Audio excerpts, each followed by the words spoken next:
What is up, you guys? Welcome back to my YouTube channel. Today we are doing Antique Mauve, and I have two projects that I'm going to be doing today. So we're going to start off with this one, which is actually going to be another version of the technique that I tried in my last video. I don't know if you've seen it, but if you haven't, go watch it. Essentially, though, I just used glow sticks to try and dip dye yarn. It did not work. By the way, spoiler alert, do not use glow sticks to try and dip dye yarn. It just won't work. But yeah, so I figured I would give that technique one more go. I don't know why, but I am determined to make it work. So what I did this time is I separated the skein, and it's kind of hard to explain, but I'm trying to do the inner half of the skein as the first piece that's going in, and then I'm holding the outer half of the skein. It's kind of hard to explain, but yeah, unfortunately this one also did not work. As the yarn was getting wet and getting heavy, it was really pulling some of the yarn from my hands at different areas, and it was, yeah, it didn't quite create the half and half inner outer skein that I was going for. Again, hard to explain, but yeah. So not exactly the technique. I don't know how to make it work. I don't know. I might just have to put this technique on the back burner as something I will explore again later. But for right now, it definitely seems like a technique that just isn't quite worth all the effort. But I do have an idea in mind that this technique would be really useful for. So I was trying to find ways to make it work the way that I'm intending it to, but I'm thinking the closest thing I'm going to get to it is just going to be a caked up yarn that's dyed two different colors, so I don't know. That might be something we'll explore later. But yeah, so this one, it did come out really beautiful. I had these beautiful, deeper maroon pinks, these dusty pinks, and then it just fades into this really light tinted pink and then almost a white. Yeah, it came out super pretty. And I was tempted to leave the skein as this because it was so pretty. But I figured that there was one other technique I kind of wanted to try, and I could definitely recreate this, so I figured I might as well just try my new technique, and maybe later I'll come back and I'll make this skein for myself because I can already envision myself wearing a hat out of this. But yeah, so this is the other technique I wanted to try. I created essentially green speckles.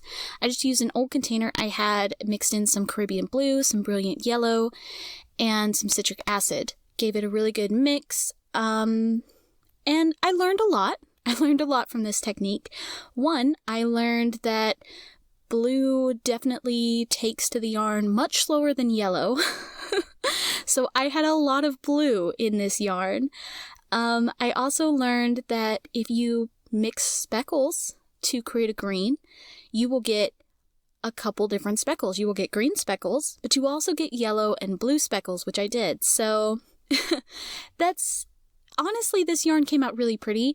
Nothing against it. My main thing is just, I think in the future, if I want straight green speckles, I'm going to have to buy a green that doesn't break. I don't know if that's even a thing, but I will definitely have to explore that for some ideas, because I definitely have some ideas coming up where I'm just going to want green speckles, nothing else, so something I might have to explore. But yeah, so I just sprinkled it all over the yarn, gave it a good mix, and then sprinkled it over some more of the yarn, and as you can see, I also had the water level kind of high, so the color did spread a lot as well, so I got a lot of blues on some of those lighter areas, I got some purple on some of those darker areas, and definitely some greens and some yellows, so yeah. And then I did one more sprinkle, and then I let it cool completely and gave it a wash. And now I have a new dye bath going with, again, some more Antique Mauve, and this time some vinegar. And I have this project here that is already kind of knitted up, so this is a bit of a different thing. But yeah, I have this really pretty yarn that I knit into this nice little thing, and I was just going to put it in the yarn and kind of let it soak up the color. Just pretty much over dyeing this. I had a hard time deciding, one, how I wanted to do this. At first I balled it up like this and I was just going to put it in, but it didn't seem quite right. So then I kind of, cut it in half, and then I was going to put it in like half and half, but that also wasn't really working. So I ended up landing on this envelope style, and I just kind of placed it in and then let it slowly absorb and spread out. It's kind of where I landed on this one. But yeah, this yarn, I don't know what it is about this yarn. I really loved the yarn in like the skeins. It was so pretty. It was just 2 skeins, and then I knitted up into this little like wrap, and the pattern, I loved the pattern and I loved the color, but I didn't like them together. So then I thought, well, I'll over dye it and then it'll be like this really beautiful pink color, which I love. And then, I don't know, once it was all done, I still didn't love it. So then I took it apart and I knitted it into something else, another pattern that I was in love with and another color that I was really in love with. And again, I don't know, something about this just, I'm going to have to give this yarn away to a friend, I think, because I just cannot make it work. But yeah, so I let it soak up all this color. You can see that I intentionally tried to keep these 2 middle pieces kind of standing up where I think the 2 skeins were connected. And then I tried to make sure that the ends at least got a little bit darker and were in the water like the whole time. But yeah, here it is all dry. It's beautiful. Like, the color is really pretty. And I wanted some variegation because I was kind of intending to leave it as this piece. But I don't know, once it was done and dry, I still didn't like it. So then I was like, well, if it's not the color, because I love the color, it has to be the pattern. So I took the pattern apart and made it into something else, and even still, I don't love it. But yeah, so here it is, really pretty, and it got a lot of variegation. And here's the thing, when I took it apart, I forgot one thing. I am a tight knitter, so there's even more resists.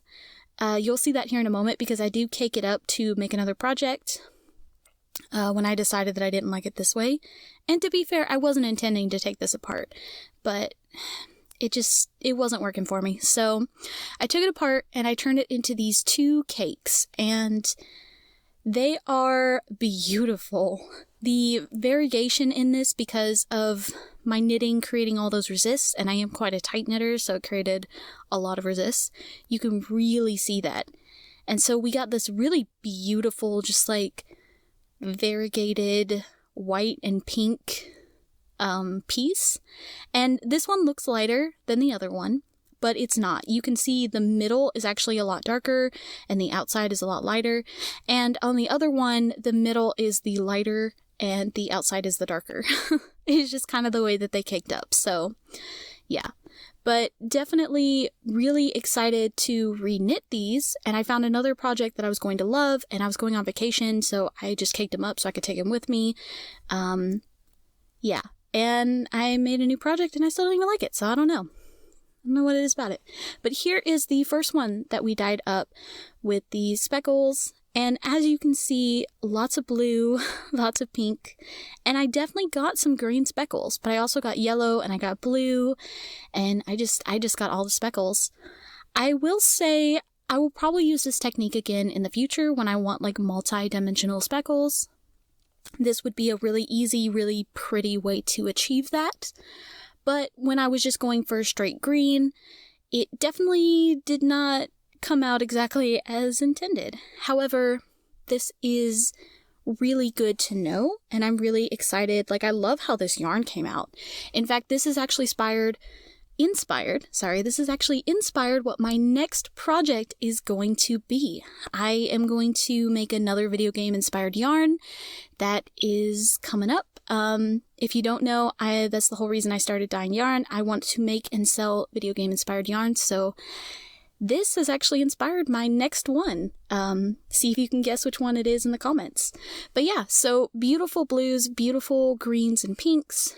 Definitely not mad at this at all. And I am really excited to see my next yarn. So be sure to come back for next week for that. But yeah, here it is as a skein. And again, some of the speckles came out really pretty. Some of them are this beautiful green. Some are yellow, some are blue. And I got a lot of spread of the blue, which created these purples and pink, like deeper pinks, and just, yeah, and a lot of blue in those lighter areas. This, I don't know, this came out really pretty. I'm actually really excited to knit with it. I don't even know what I'll make, but yeah. So anyways, thank you for joining me, and I hope that you find time to create something that makes your heart go boom today. I want you to have a wonderful day, and be sure to join me next week for my next video game inspired yarn. I've already done BioShock, so take a guess at what the next one will be. I'll give you a hint. It's Minecraft. What? All right, I'll see you there. Bye!